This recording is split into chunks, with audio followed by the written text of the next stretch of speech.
Alrighty then, Ethereal here. I know it's been a while since I did a video, but this time I'm doing what has been requested a couple of times of me, and that is, once again, I'm doing another building gear video, this time for Module 8.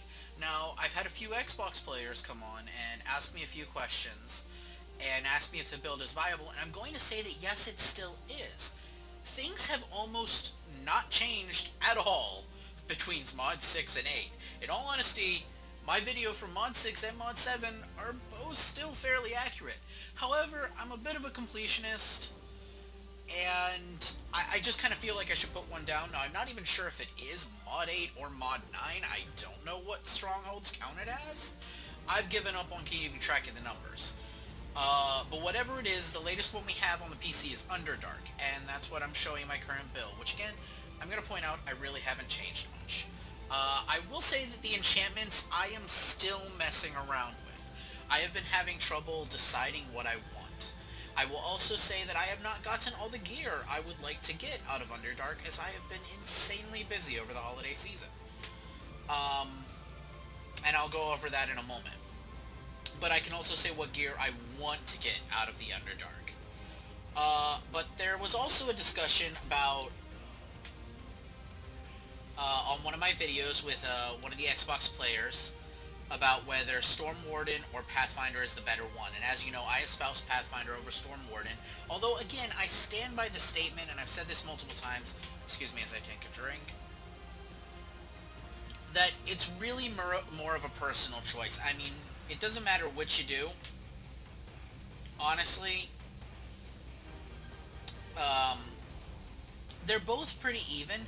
I just prefer Pathfinder, and I've explained why before, and I'll explain why again. But,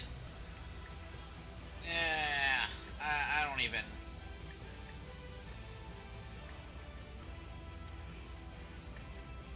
I'm sorry, I completely... Train of thought didn't just derail there, it just jumped off into the nether somewhere. So, alright. We're gonna start by going over... I did the Hunter Ranger Basics Guide, so I hope you guys understand what the Hunter Ranger actually is. We're gonna go over feats. And there is nothing that has changed about these feats. It is the Trapper build. Now, again, I've realized that archery is... I had a guildmate prove to me that in PvE, archery is actually viable. Its damage with a good amount of gear is pretty fucking ridiculous. In PvP, it hits hard. It does hit like a truck. It also is squishy as hell. You're not a wizard. Wizards are squishy, but not really, and they still hit like a truck. No, you just hit like a truck, but you die in 2 seconds. But if you want to go for archery, it's not a terrible build, but this is a Trapper build. And I'll be honest, even if they fix combat and archery, which I want them to because I would love to have more options, I'll probably stick with Trapper, only unless they nerf it into the ground, only because the playstyle of the diving in and out, I love it. That is my playstyle. I like it. It is fun to do for me. It's how I enjoy. But anyway, so as you can see what they are, you know, I go for the crit chance bonus, the toughness bonus, the HP bonus here, the stamina regen was just kind of meh, but I'm a bit of a... I pointed out I'm a completionist. I don't like leaving any of these like half and half. This one's a big one. Agile Combatant is actually important because it stacks very heavily with Aspect of the Serpent and one of the Trapper feats, which I forget its name, but it's literally this one. What is this one? Serpent's Bite. The whole concept of switching a stance and gaining a bonus to your damage, big fucking deal, and I don't mean that sarcastically. Next we have Endless Assault Encounter Powers. Encounters are your daily, are your at-wills, you're using them. And, of course, the damage dexterity gives you. And then basically you just stay in Trapper for the rest of your life. Fleet Stance versus Ready Stance, not much of a difference, but to me, I have AP to burn in PvP, and even in PvE, I have so much AP that I tend to be breaking my own rotation for it, so I'm just like, screw it. I prefer the extra move speed. Sometimes you need that 10%. Death Strikes is, of course, an important part. Doing melee damage increases the damage of your ranged encounters. Doing ranged encounters increases the damage of your melee damage encounters. I mean, it's simple but important. Next, Trapper's Cunning. Not a necessary one, to be honest. It's nice, but definitely not required. There could easily be made an argument to be putting it into, I can't, which one of these is it? Either Ghostwalker or Serpent Weave. Really, either one. Bloodletting, maybe. Lifesteal has, unless you have a large amount of it, which I simply don't have right now. I don't think it's a great stat right now. And Keen Eye, I mean, again, it comes to the generating of more AP, which I'm just kind of meh on. And then you've got Forest Bond, of course, is extremely important. Apply a Grasping Roots, reduce the cooldown. Now, this just says Grasping Roots. This includes the weak ones. And that's why I think it combines really well with Trapper's Cunning. Then you got Ancient Roots, you know, increases the duration. Now, this is not only a PvP thing, because during PvE, it's really nice to look at the mobs and just laugh at them. You grab a group together, you root them, and you just say, "You're not touching me, assholes," and they don't. Swiftness of the Fox, the cliche thing about the Trapper Ranger that makes that you will never touch your at-wills. I'm exaggerating, but honestly, that's the big deal. Thorned Roots, of course, is a huge amount of damage. And actually, one of the things I'm going to do is I'm going to use ACT, Advanced Combat Tracker, and I'm going to show you a couple of quick rotations and the breakdown of the damage I have and what's clearly the biggest deal of damage. And you'll see that Thorned Roots is very high on that list. Alright, and then, of course, as I said, Serpent's Bite, extremely important. Notice what that does. Now, Aspect of the Serpent, as we'll go over it, already increases your damage when you shift stances. Well, when you do things in one stance and then shift to the other. Now, Serpent's Bite increases your critical chance per stack and provides more damage per stack. You get up to 5 stacks. That means that you are getting, right there, at that 2.5 critical percent, times 5. That's a big fucking deal. Now that's per stack, and you're going to burn through the stacks quick. But still, everything... Wow, you're marking me as okay. Well, screw you and you're marking me as AFK. I'm sorry about that, guys. And then finally, Biting Snares. Again, this is a required one. Basically, triggers every 10 seconds, and you last for 10 seconds. Now, finally, on the PC, finally, control bonus affects our roots. Finally. Took them a long damn time. So that 60% bonus might be pretty nice.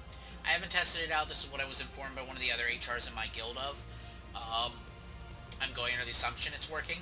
I make no promises. And so then you've got increases 20% of your AP instantly generated, increases your damage by 30%.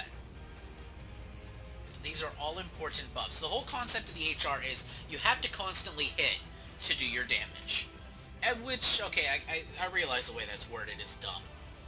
You have to constantly be hitting to keep, and switching stances to keep your damage going. All your buffs are relying upon switching stances. So now let's get into powers. Now, anybody can take certain powers at will, how you like. But there are the ones I consider core. The first core power is abso-fucking-lutely right here, Aspect of the Serpent. Stacking buff on every power use, which increases your damage. Simple as that. Note that each stack is increased by Serpent's Bite by another 5%. These buffs are insane. The amount of damage bonus that gives you. Now, the next required power you need. Fox's Shift and Cunning. Now, as you notice in much of my later PvP videos, I haven't been using Fox's Cunning in PvP. That doesn't change that this is an amazing power. the party-wide dodge, any dungeon you do, your party will love you for. Every single one. Always run it. And it's still a very viable power in PvP. I just like Marauders right now. Now, if you do dungeons, and if you solo anything, Cordon of Arrows is a requirement. It is the highest damaging encounter by far. Well, technically Plant Growth is, but Plant Growth has this problem of it can break really easily. Still, God mode encounter required. If you PvP, you must take Crushing Roots. I hate it. I think it's stupid. I very much despise the concept of a perma-stun lock. I don't want me to have it. I don't want the wizard to have it. I don't want anybody to have it. But unfortunately, it's the only way you're going to survive. If you run into a ranger which doesn't have it, and you have it, you will kill that ranger. I'm not a big fan of it. But it's required if you PvP. It's actually very useful during soloing as well, because mobs can be dazed. And they just kind of stand there going, who? At least a player runs away. Now, if you PvP, again, Disruptive Shot is another excellent and incredible power. 25% of your AP? Daze them. Now, this is not as broken as, say, Crushing Roots, for the very reason that, first off, it costs 25% of your AP, and it does have a cooldown. 10 seconds, but it's still a cooldown. Now, this combines extremely well with the AP Drain mark from increasing your Stronghold's Marketplace rank. I happen to enjoy it very much, but of course, most of the stronger players have those, AP things. To me, it's worth it. See, I don't keep the AP ward on, because the HR generates AP so fucking fast. Go ahead, drain half my AP. I'll get it back within the next 5 seconds. I'm not concerned about having it drained off me, so I took one stamina drain and one AP drain. AP drain relying namely on the Disruptive Shot. The stamina drain is because screw Guardian Fighters and Oathbound Paladins. Nah, I'm sorry guys. I like you, I just don't like getting hit by you. Next! I would say Hindering Shot and Hindering Strike are very important for PvP. Very much so. Seismic Shot. It is the highest damaging encounter or daily we have, with the notable exception of a Cold Steel Hurricane that is hitting a larger target or a large group of enemies. This is a discussion that I've had with another player.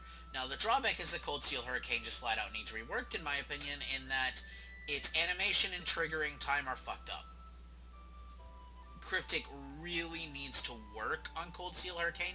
Its damage would be fine, if only it wasn't so unreliable. Now, my understanding is that on Xbox it's much more reliable than it is on the PC, or so I've been told. I will take your guys' word for it, because I can tell you on the PC it's not very reliable. Half the time the terrain blocks it, or if the monster's not larger so that it can be hit multiple times, Seismic Shot is still going to be better. Not only that, Seismic Shot's animation is much faster. Much faster. And that's the big deal. Now, as you note, I've liked Marauder's Rush lately for PvP. This is... I mean, there's nothing special to it. But what I like about it is that because of how quickly you get both Marauder's Rush and Marauder's Escape, you're constantly dashing to parts of the battlefield they weren't expecting.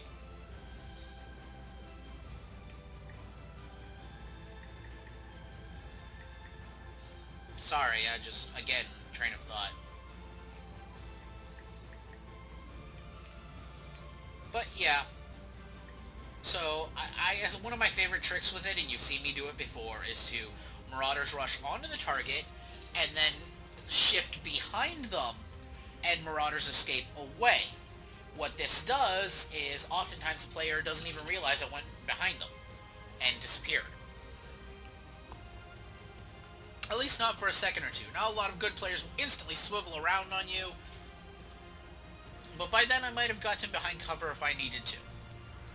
Forest Ghost, well, it's pretty obvious. It's a stealth. You know, you drop out. There's not much to that. Constricting Arrow is very important because of the strong grasping roots. Steel Breeze is meh. The damage on it is pretty frickin' wimpy, as you may notice, but Constricting Arrow is a fairly high damage by itself, and the strong grasping roots, that Thorned Roots, is a big fucking deal.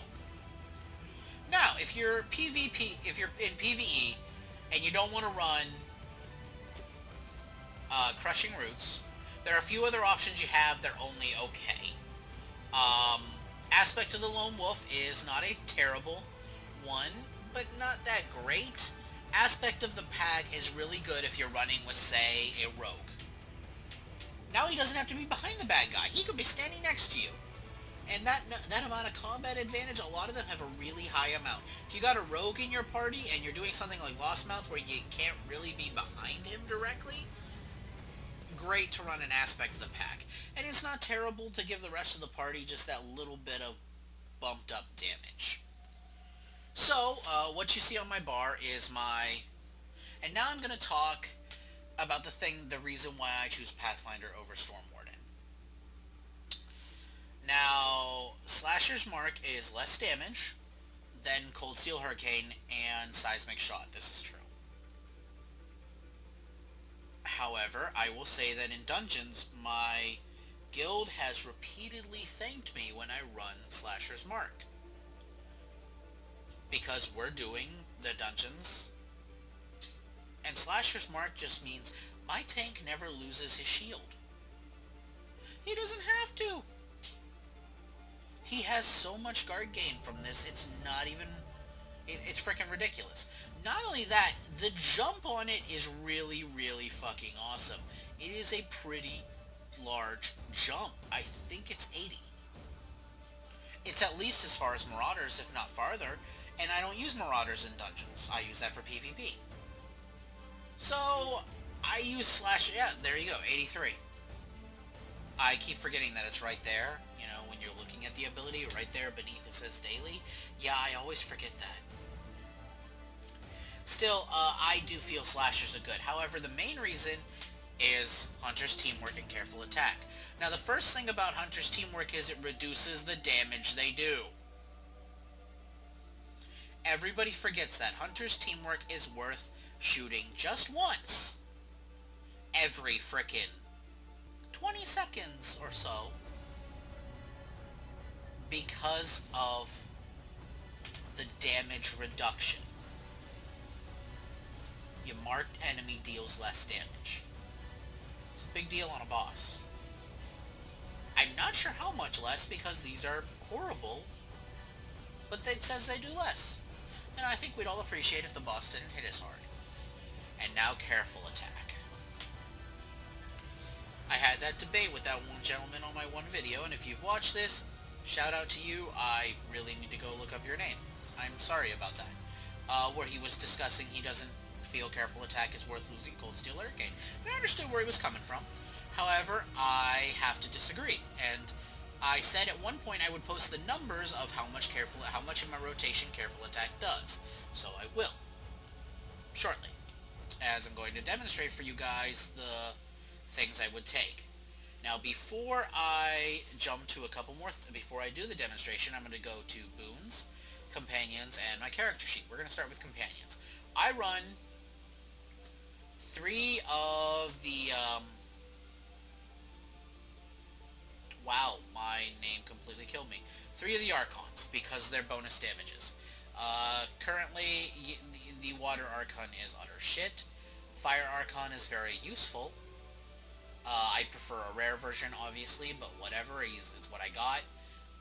Obviously, I run, as you can see, a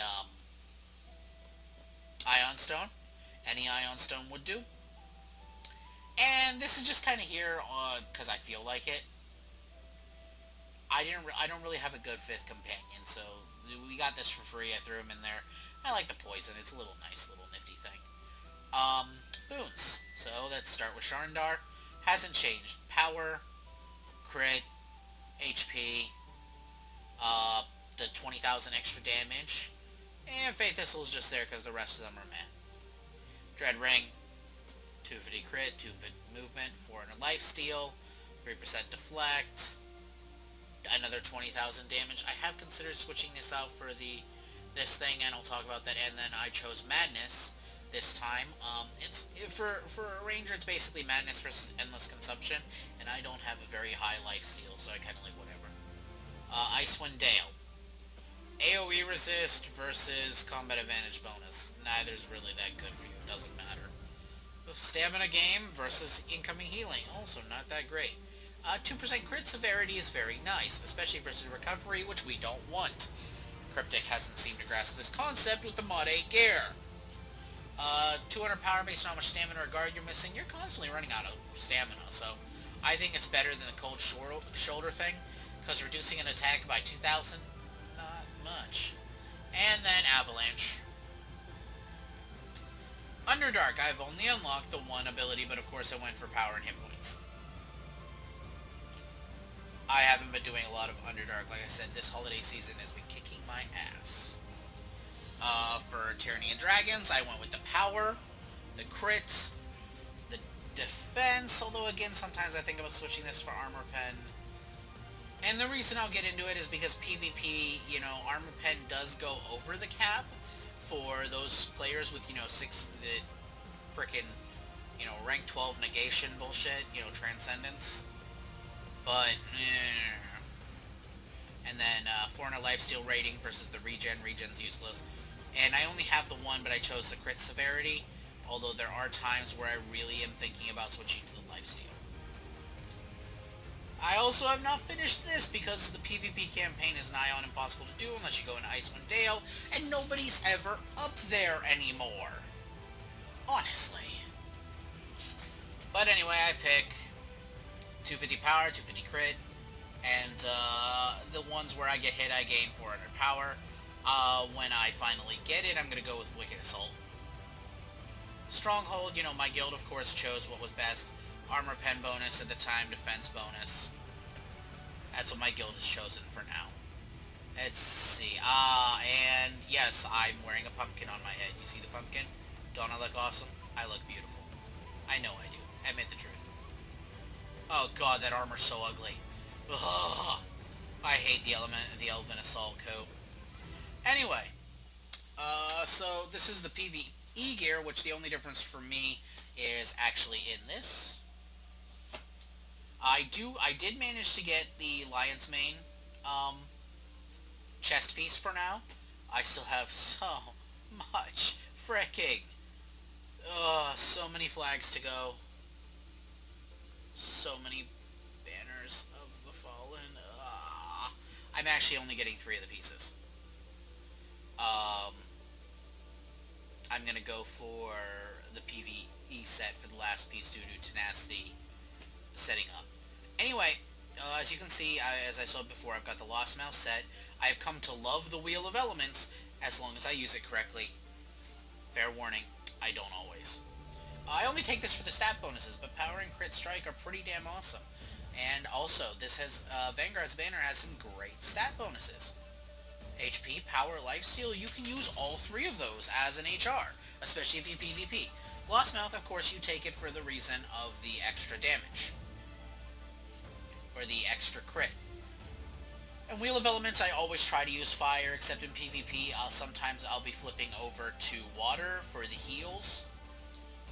Anyway, I've mostly been running in my offense slots. My defense slots, I've been sticking to a lot of Radiance for the bonus HP. For my offense slots, I'm torn between Darks and Radiance. I'm kind of going with both. The extra armor penetration is very useful. As you can see, I am at 3,061. With that, if I switch over to this, it's 3,066. And god, Lion's Mane also is horrible. Who came up with this idea for, like, this fur fray of here? Whose fucking plan was that? That was so dumb. Anyway, sorry. As you can see, I actually have the Dragonflight boots, like I was saying. I picked those up. So actually, my next 2 pieces of gear are to switch out my armband and my helm for the Lion's Mane set. Because with 3 pieces, as you notice, you get plus 500 tenacity, which with that, you actually cap out the tenacity bonus. So I didn't really want the boot ones. Whereas I get much higher stats off these using the normal boots. So my end goal is 3 pieces of Lion's Mane, to which the only difference between those and like the boots is honestly there really isn't much of one, except that the other boots have tenacity and recovery. And I'm like, I'd rather take the extra crit and armor pen. Slightly less HP, but I think it's worth it. Like I said, still sticking with mostly Radiance, both in offense and defense, but I've got a couple of Darks sitting around. An Azir right there that I think's only in there because I didn't have anything else to put there at the time. So that's basically the gear I'm running. Like I said, I'm also using the AP drain and stamina drain. Oh, I'm terribly sorry. Whew.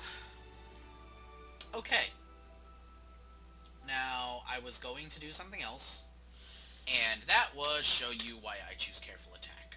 Well, first things first is... No, that's ugly. There we go, much better. Alright, I'm going to sit in my PvE gear, and this is my PvE setup of abilities. Running Cordon, Foxes, Constricting, Seismic, Slashers, Rapid Shot, Hunter's Teamwork, and Serpent's Bite and Crushing Roots only because it's in there. Now, I have... Let's go take a quick look here. Combat Advanced. Are you still running? Okay, I'm going to open the log, and we're going to start beating the crap out of things. Oops. Yeah, there we go. Alright, so... Let's see what happens. So I'm going to go through a rotation where I'm going to use 4 Seismic Shots. And I'm going to do... Well, the one problem is it's difficult because of the number of AoEs we Rangers have. I'm going to do my best to stick to hitting only this one dummy over here. Unfortunately, it's probably not going to work. I'm going to hit the second dummy. We're going to actually start a melee. I tend to. I'm not going to use my Wheel of Elements because I don't want that to interfere. This is merely to demonstrate the basic breakdown of the abilities we have and how they interact and what happens. So we're going to start with a careful attack, and then we immediately switch to using this. And I'm going to go through a rotation where I'm going to use 4 Seismic Shots. That's going to be how I'm going to determine it. And, oh god, it's not properly cooling down. So, now, of course, here comes the problem. Note that Plant Growth just hit, like, 3 targets. As you note, I was kind of running out of things, so I used Careful Attack. You also note that I very nearly have Seismic up again. So this is Seismic number 2.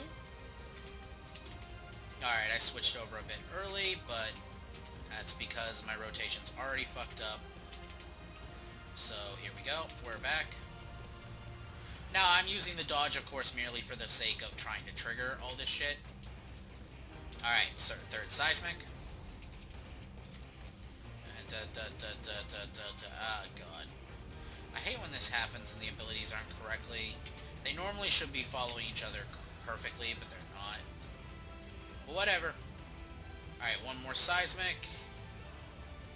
And last Seismic. Alright, we're gonna let all the damage powers just kind of stop ticking, which may take a while. Oh, they stopped. Never mind, I take that back. So, we're gonna flip over, we're gonna pause the log. And we're gonna look at what we just did. So, where'd you go? That's not right. Where did you go? Ah, there we go. Oops. Okay, so outgoing damage right here. You can see it's all broken down, and you can see that right up at the top, Plant Growth is the highest damaging ability I had. Next, we follow very closely with Thorned Roots. And then that Poisonous Intent is actually the thing off of that, whatchamajigget. God, I can't speak. Poisonous Intent is the thing off of that Reaper, the Slod, the Death Slod. That is in 3rd place for me. I'll be honest, I wasn't expecting that. It's at will use. Well, Careful Attacks, each of Careful Attacks triggers would have been that. Lost Mouth, it's Vengeance, you know. That and Cordon were tied for 7th percent. Note that Seismic Shot was 6% of my damage. Careful Attack was 5%. Careful Attack was a higher amount of damage than Fox's Shift, Constricting Arrow, Rapid Strike, Steel Breeze, and everything else. That's a pretty high place for the at-will to be of Encounter when I'm using it very rarely. It's above the highest striking daily. No, it's just below the highest striking daily in our damage. Now, this is only through 4 rotations. I do believe that as time goes on, the damage difference does become more... what's the word I'm looking for? More pronounced. But... I still think it shows quite the thing. And you'll notice that each Careful Attack can crit, which means they'll trigger a Lost Mouth. Look at that damage. Look, I had a... what is that? 3,488 crit off this thing? Is there a way to sort? Yes. I had a 3,650 crit. And what did I have to do for it? I just had to apply the Careful Attack. I have to say, I think it's worth it. I do stand by this. Now, some people may not agree with me, but I definitely stand by it. Corden, looks like I launched off 6 in that intervening time. Look at that damage. 47,000. Pretty nice. Seismic Shot. I had a good crit of 63,000. Not bad at all. Thorn Roots, our best buddy. Look at that. 17,000 on a passive. It's good. It's good to see. Where was I? Let's see. Poisonous Intent. I want to look at this. Okay, so it was... okay, so this can't crit. But boy.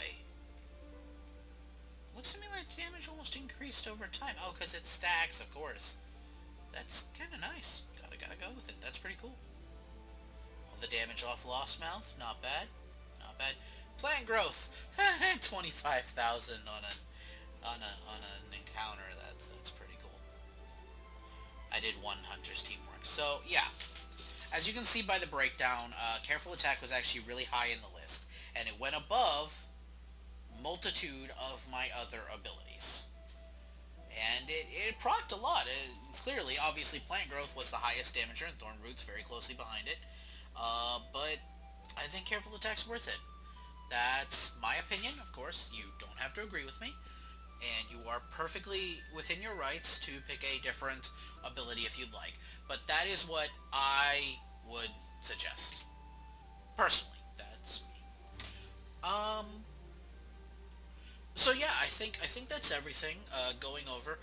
My main stats that I look for are, you know, as I do both PvP and PvE, I kind of look for power and crit over armor penetration, because at this point I am at the PvE cap for armor penetration. However, if you PvP, you need a lot more armor penetration than normal because everybody's running that negation enchantment. So you gotta make a choice. After armor penetration, I would again go for power over crit in that case. Crit is of course excellent, especially combined with Lost Mouth, but power is just power, and power is very useful in my opinion. Oh, I wanted to talk about what else I want from the Underdark is the rings.